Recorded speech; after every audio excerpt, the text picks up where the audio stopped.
अस्सलाम वालेकुम। Hello everyone.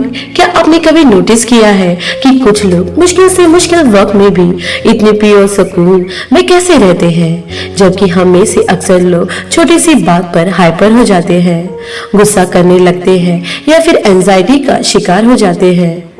दोस्तों, आज की वीडियो में हम सिर्फ एडवाइस नहीं देंगे बल्कि मैं आपको वो साइंटिफिक मेथड भी बताऊंगी। हम सीखेंगे कि अपने ब्रेन को स्ट्रेस से निकालकर पीस पर कैसे सेट करना है। अगर आप आज की ये बातें समझ गए तो दुनिया की कोई भी सिचुएशन आपका सुकून नहीं छीन दे सकेगी। द प्रॉब्लम, हम स्ट्रेस को एडिक्ट क्यों है? दोस्तों, हमारा दिमाग एक अजीब मशीन है। जब हम बार बार किसी चीज पर गुस्सा करते हैं या फिक्र करते हैं तो हमारी बॉडी का कॉर्टिसोल या और एड्रेनालाइन यानी स्ट्रेस हार्मोन की आदत हो जाती है। डॉक्टर जॉय डिस्पेंजा कहते हैं कि हमने पास्ट की दुखों और फ्यूचर की टेंशन की इतनी आदी हो चुके हैं कि हमारा जिस्म बॉडी पूरे प्योर सुकून रहना भूल चुका है। हम सुबह उठते ही अपने मसाइल यानी प्रॉब्लम्स को याद करते हैं और जैसे ही हम याद करते हैं हमारी बॉडी सर्वाइवल मोड में चली जाती है। हम जीते आज में हैं, लेकिन हमारा दिमाग पुराने टेलीफोन में फंसा होता है। द साइंस ऑफ चेंज, दिमाग को रिवायर करें। लेकिन अच्छी खबर ये है कि आप अपने दिमाग को बदल सकते हैं। इसे साइंस में न्यूरोप्लास्टिसिटी कहते हैं। सोचिए, अगर आप गुस्सा करने की प्रैक्टिस कर सकते हैं तो क्या आप शांति यानी पीस की प्रैक्टिस नहीं कर सकते? जब आप बार बार एक ही तरफ से रिएक्ट करते हैं तो दिमाग में पक्की वायर बन जाती है। हमें उन पुरानी वायर्स को तोड़ना है और नए वायर्स लगाने हैं। ये कैसे होगा? इसके लिए 3 स्टेप्स हैं। Step 1, the power of pause. सबसे पहले और सबसे मुश्किल स्टेप है अवेयरनेस। अगली बार जब आपका गुस्सा आए या कोई आपकी बुराई करे तो फौरन रिएक्ट मत करें। एक पॉज ले। उस वक्त अपने आप से कहे, क्या ये गुस्सा मेरी सेहत से ज्यादा इंपॉर्टेंट है? जब आप रुककर अपने इमोशंस को ऑब्जर्व करते हैं तो आप उनके गुलाम नहीं रहते। आप रिएक्शन से निकालकर रिस्पॉन्स की तरफ आ जाते हैं। स्टेप 3, मेंटल रिहर्सल, तसव्वुर की ताकत।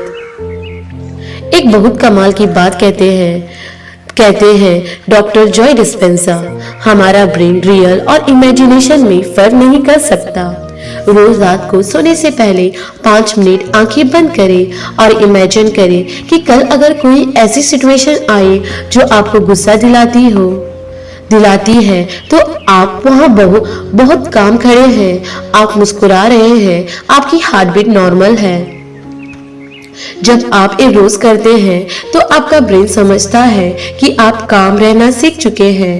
आपने अपने दिमाग को पहले ही ट्रेन कर दिया है मुश्किल के लिए।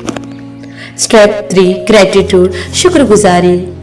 स्ट्रेस का सबसे बड़ा दुश्मन है ग्रेटिट्यूड। जब हम स्ट्रेस में होते हैं हम सर्वाइवल में होते हैं। जब हम शुक्र करते हैं हम क्रिएशन में होते हैं। सिर्फ जुबान से नहीं बल्कि दिल से महसूस करें कि आपके पास क्या कुछ है। जब आप शुक्र करते हैं तो आपका नर्वस सिस्टम फौरन रिलैक्स हो जाता है। डॉक्टर जॉय कहते हैं कि gratitude is the ultimate state of receivership. जब आप शुक्रगुजार होते हैं तभी आपकी लाइफ में सुकून और बरकत आती है। दोस्तों, अब मैं आपसे प्रैक्टिकल टिप्स यानी शेयर करूंगी। Number 1, deep breathing. चलिए अभी मेरे साथ एक प्रैक्टिस करें। एक लंबी सांस लें और धीरे से छोड़ें। ये सिंपल सी सांस आपको ब्रेन को सिग्नल देती है कि everything is okay, you are safe. याद रखिए, सुकून बाहर की दुनिया में नहीं है, ये आपके अंदर की प्रैक्टिस है। आपको सुकून किसी और के हाथ में नहीं होना चाहिए। तो दोस्तों, आज से ही अपने माइंड के मास्टर बने, उसके गुलाम नहीं। अगर आपको ये वीडियो पसंद आई हो और आप चाहते हो कि मैं ऐसे ही मेंटल हेल्थ और सेल्फ ग्रोथ पर बात करूं तो कमेंट में जरूर बताइए। वीडियो को लाइक करें और उन लोगों के साथ शेयर करें जो बहुत जल्दी स्ट्रेस ले लेते हैं। मिलते हैं अगली वीडियो में, तब तक के लिए अपना और अपने सुकून का बहुत ख्याल रखिए। अल्लाह हाफिज। दुआओं में याद रखिए।